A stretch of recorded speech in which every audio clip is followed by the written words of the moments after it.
بہت بڑا وجود ہمارے گھروں میں. ان بچوں جوانوں سے کہہ رہا ہوں قدر کرو اپنی ماں کی, اہمیت جانو اپنی ماں کے زندہ رہنے کو اور ہونے کو. جی ماں عجیب رنگ ہے اس کا. ہر رشتے میں, حیدر بھائی بہت عرصے سے یہ مجلس ہونے کی تیاریاں تھیں, تو اب میں جلدی نہیں کروں گا. شاید بھائی ذرا 5-10 منٹ اور پڑھوں گا. ہر رشتے میں کوئی مطلب ضرور ہے. ہر رشتے میں کوئی مطلب ضرور ہے.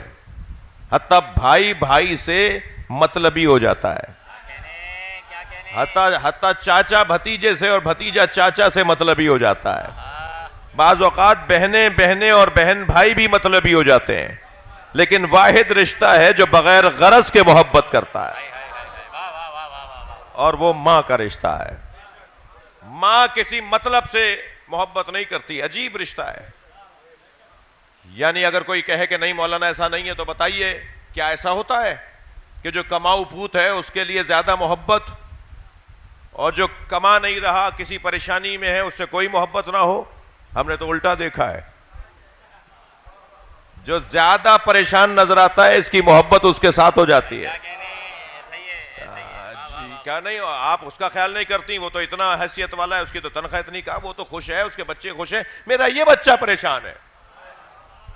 یعنی جو خوشحال ہے اسے کوئی غرض نہیں کہ میرا یہ دونوں بچوں میں اسے زیادہ اہمیت دوں جس کے پاس پیسہ زیادہ نہیں. اسے زیادہ اہمیت ہے جس کے پاس پیسہ کم ہے.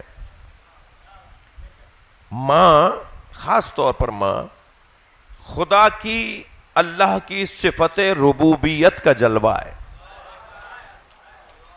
ہاں وہ رب مطلق ہے, یہ رب محدود ہے, وہ پوری کائنات کا رب ہے.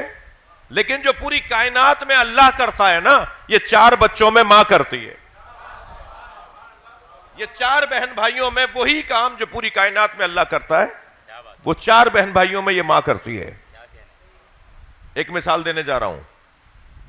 اگر کسی ماں کا کوئی بچہ اغوا ہو جائے, راہزن اسے چھین کر لے جائیں, تو آپ دیکھیں گے کہ اس کے آ جانے پر, اس کے واپس آ جانے پر آپ دیکھیں گے کہ بچے تو 4 ہیں مگر ماں کو زیادہ محبت اس بچے سے ہو گئی ہے جو بچہ اغوا ہو گیا تھا. آپ کہیں کہ اور بھی تو بیٹے ہیں, آپ ان کا تو اتنا خیال نہیں کرتی, اس کے کھانے کا خیال, اس کے آنے جانے کا خیال, اس کے بستر کا خیال, ہر بات آپ اس کے حوالے کر دیتی ہیں. آخر کیا ہے؟ کہ کیا کروں, یہ مجھ سے چھن گیا تھا اور چھننے کے بعد دوبارہ مجھے ملا ہے, تو اس سے محبت بڑھ گئی. مجھے بھی نہیں پتا کیوں محبت ہے, مجھے بھی نہیں معلوم کہ محبت کیوں بڑھ گئی. بس اندر سے مجھے ایک ہوک سی اٹھتی ہے, اگر ایک لمحہ بھی یہ دیر ہو جائے, اس کو تاخیر ہو جائے, تو یہ مجھے یاد آنے لگتا ہے. مگر سبب یہی پتا ہے کہ یہ مجھ سے چھن گیا تھا. عزیزان گرامی, میں نے بہت غور کیا کہ اللہ توبہ کرنے والوں سے محبت کیوں کرتا ہے. ان اللہ یحب التوابین, اللہ توبہ کرنے والوں سے محبت کرتا ہے. یا اللہ, کیا تو نماز روزہ کرنے والوں سے محبت نہیں کرتا؟ یہ توبہ کرنے والوں سے اللہ کیوں محبت کرتا ہے؟ اگر توبہ کرنے والوں سے اللہ کیوں محبت کرتا ہے یہ سمجھ میں آ جائے گا نا, تو ماں اغوا ہو جانے والے بچے سے کیوں محبت کرتی ہے یہ بھی سمجھ میں آ جائے گا. اللہ کیوں توبہ کرنے والوں سے محبت کرتا ہے؟ اللہ اس لیے توبہ کرنے والوں سے محبت کرتا ہے کہ یہ شیطان کی وادی میں اغوا ہو کے چلا گیا تھا, اب یہ پلٹ کر واپس آیا ہے, اللہ کی محبت بڑھ گئی. توبہ تو وہی کر رہا ہے نا, گناہ کرنے کے بعد گناہ ہو گیا تھا, توبہ کر رہا ہے. تو توبہ کرنے کی صورت میں وہ شیطان کی وادی سے رحمان کی وادی میں آ جاتا ہے. تو رحمان اس سے محبت اس لیے کر رہا ہے کہ یہ مجھ سے چھن گیا تھا. یہ ماں بھی ایسے ہی. اچھا, ابا کو تو راضی کرنے میں ہفتہ لگ گیا, اماں سے تو مسکرا کے بات کر لو, راضی ہو جائیں گی. ماں ماں ماں میں نے کہا کہ ماں اللہ کی صفت ربوبیت کا جلوہ ہے. جی, اگر کبھی ابا ناراض ہو گئے, کسی بچے کو غصے سے کہا خبردار گھر میں قدم نہیں رکھنا, تو ماں اس انتظار میں رہتی ہے کہ ابا سوئیں تو میں دروازہ کھول کے اسے اندر لے لوں. جی باپ کو یہ 4 دن بعد راضی کریں گے، مگر ماں تو کبھی ناراضی نہیں ہوتی، چھوٹی چھوٹی باتوں پہ راضی ہو جاتی ہے.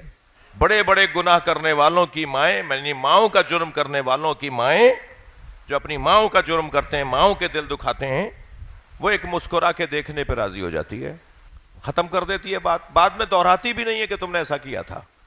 اگر یہ بات میری نہیں روشن ہے تو عزیزو، اللہ کی صفات میں ایک صفت ہے، دعائے کمیل میں آپ شب جمعہ پڑھتے ہیں، یا سریع الرضا، اے جلدی راضی ہو جانے والے. وہ جو اللہ جلدی بندے سے راضی ہو جاتا ہے اس کی صفت ہے ماں.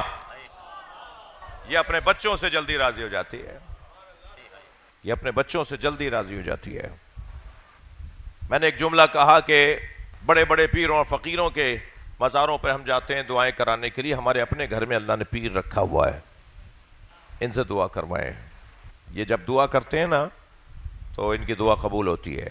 میری اور آپ کی کیا حیثیت کہ جب اللہ نے نبیوں سے کہا ہے کہ ماؤں کا خیال رکھو، خاص طور پر حضرت موسیٰ کے لیے روایت ملتی ہے کہ حضرت موسیٰ کی والدہ ام موسیٰ، جنہیں قرآن نے ام موسیٰ کہہ کے یاد کیا ہے، حضرت موسیٰ کی ماں نے بڑی تکلیف اٹھائی ہے حضرت موسیٰ کی خاطر. ہر ماں اپنے اولاد کے لیے تکلیف اٹھاتی ہے، زحمتیں اٹھاتی ہے، برداشت کرتی ہے. جی شاید یہی سبب ہے کہ باپ کی نسبت ماں کی فضیلت اس لیے زیادہ ہے کہ اللہ کے ہاں گنا نہیں جاتا ہے، تولا جاتا ہے. ابا نے اتنی مرتبہ تمہیں لا کے چیزیں دی ہیں، یہ نہیں گنا جاتا، تولا یہ جاتا ہے کہ تکلیفیں کس نے اٹھائی ہیں. باپ کی نسبت ماں تکلیفیں زیادہ اٹھاتی ہے. حملت ہو امہ کرہا، قرآن کہتا ہے ماں نے جو 9 مہینے تک حمل کیا اور اس کی ایک ایک لمحے کی تکلیف اٹھائی، تم ساری زندگی بھی ماں کی خدمت کرتے رہو تو ماں کی تکلیفوں کا بدلہ نہیں اتار سکتے جو اس نے 9 مہینوں میں ایک مرتبہ بھی کروٹ لی تھی. ایک مرتبہ بھی. حیدر بھائی بچے جوان بیٹھے ہیں، میرا دل کہہ رہا ہے کہ میں ماں، کیا معلوم آج کی اس مجلس کے بعد ان میں سے بہت سوں کے رویے ماں سے اچھے ہو جائیں، یہ گھروں میں جائیں اور ماں سے لپٹ کے کہیں کہ آج مجلس سن کر آئے ہیں، آج کے بعد آپ سے اونچی آواز میں بات نہیں کروں گا. صلوات پڑھ لیں ذرا محمد و آل محمد.